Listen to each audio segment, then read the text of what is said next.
سنیتا، اس سے پہلے جب ہم بات کر رہے تھے تو ہم نے روپے پیسے کی بات کی تھی جی کہ روپیہ پیسہ ہماری زندگی میں کتنا اہم ہے. آپ کیا سمجھتی ہیں خاندانی زندگی کے لیے یہ کتنا ضروری ہے؟ جی بالکل، روپیہ پیسہ جو ہے وہ خاندانی زندگی کے لیے بہت ضروری ہے، کیونکہ اسی سے ہماری بنیادی ضروریات پوری ہوتی ہیں. اور روپیہ پیسہ ہوگا تو ہم بچوں کو اچھی اسکولنگ کرا سکیں گے، ہمارا خاندان جو ہے وہ ترقی پائے گا. اور جس معاشرے میں ہم رہتے ہیں وہاں یہ دیکھا جاتا ہے کہ روپے پیسے کی وجہ سے سمجھا جاتا ہے کہ کوئی کتنی محنت کر رہا ہے یا اس کا کیا وقار ہے معاشرے میں. تو میں سمجھتی ہوں کہ روپیہ پیسہ جو ہے وہ ایک خوشحال گھرانے کے لیے ضروری ہے.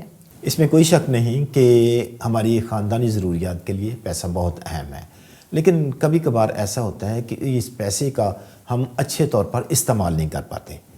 اور اس کے لیے میں سمجھتا ہوں یہ ضروری ہے کہ خاندان میں ہماری جتنی آمدن ہے، جتنے ہمارے پاس پیسے آ رہے ہیں اور جتنا ہم خرچ کرتے ہیں، اس کا ایک بجٹ بنایا جائے، ایک بجٹ تیار کیا جائے تاکہ ہم اپنی ضروریات کو بہتر طریقے سے مینیج کر سکیں.